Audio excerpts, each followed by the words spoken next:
Kazan calamity എന്ന് football ലോകം വിശേഷിപ്പിക്കുന്ന ഒരു മൊമെൻറ്റിനെ പറ്റിയാണ് നമ്മൾ ഈ വീഡിയോയിൽ ഡിസ്കസ് ചെയ്യാൻ പോകുന്നത്. സോ ഈ ഒരു കാര്യം സംഭവിച്ചത് 2018 റഷ്യയിൽ വെച്ച് നടന്ന ആ ഒരു ഫിഫ വേൾഡ് കപ്പിലായിരുന്നു. സോ ഇതിൻ്റെ ഒരു പ്രത്യേകത എന്താണെന്ന് വെച്ചാൽ വേൾഡ് ചാമ്പ്യൻസ് ആയിട്ടുള്ള ജർമ്മനിക്ക് ആ ഒരു ലാസ്റ്റത്തെ ഗ്രൂപ്പ് മാച്ച്, അതായത് സൗത്ത് കൊറിയയായിട്ടുള്ള ആ ഒരു ഗ്രൂപ്പ് മാച്ച് ജയിച്ചാൽ മാത്രമേ അവർക്ക് പ്രീ ക്വാർട്ടറിലോട്ടുള്ള ഒരു ക്വാളിഫിക്കേഷൻ ലഭിക്കുകയുള്ളൂ. സോ അവർ ഫസ്റ്റ് കളിച്ച മെക്സിക്കോയായിട്ടുള്ള ഒരു മാച്ച് അവർ തോൽക്കുകയും രണ്ടാമത്തെ മാച്ച് സ്വീഡനുമായിട്ടുള്ള ഒരു മാച്ച് ടോണി ക്രോസിൻ്റെ ഒരു കിടിലൻ ഫ്രീ കിക്കിലൂടെ അവർ ജയിച്ച് കയറി. സോ മൂന്നാമത്തെ ഒരു മാച്ച് മസ്റ്റ് വിൻ ആയിരുന്നു അവർക്ക്.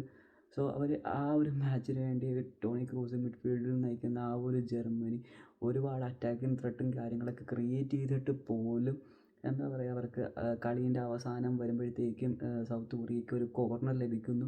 സോ ആ ഒരു കോർണറിൽ നിന്ന് അവർ ഗോൾ നേടുന്നു. സോ ആദ്യമേ ആ ഒരു ഗോൾ ഡിസർവ് ചെയ്തു.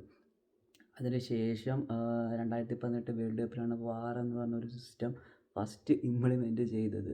സോ രണ്ടാമത് അവർ വാർ റീചെക്ക് ചെയ്ത് ആ ഒരു ഗോൾ അലോ ചെയ്തപ്പോൾ ആ ഒരു മൊമെൻ്റൊക്കെ ലൈവിൽ കണ്ടവർക്കറിയാം അതിൻ്റെ ഒരു ഫീൽ എന്തായിരുന്നത്. കാരണം എന്താണെന്ന് വെച്ചാൽ വാർ എന്ന് പറഞ്ഞ ഒരു സിസ്റ്റം ഇംപ്ലിമെൻറ്റ് ചെയ്തപ്പോൾ ജർമ്മൻ ഫാൻസിന് ഫുള്ളും ഹാർട്ട് ബ്രേക്ക് ആയിട്ടുള്ള ഒരു സിറ്റുവേഷൻ ആയിരുന്നു.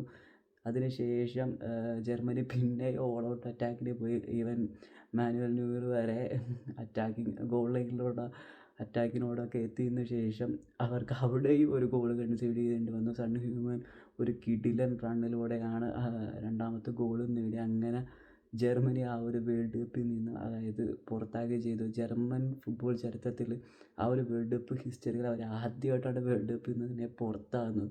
സോ ഈ ഒരു മൊമെൻറ്റിനെ പറ്റി, ആ ഒരു ജർമ്മനിയുടെ പെർഫോമൻസിനെ പറ്റി നിങ്ങൾക്ക് എന്ന അഭിപ്രായം ഒന്ന് കമൻറ്റ് ചെയ്യുക.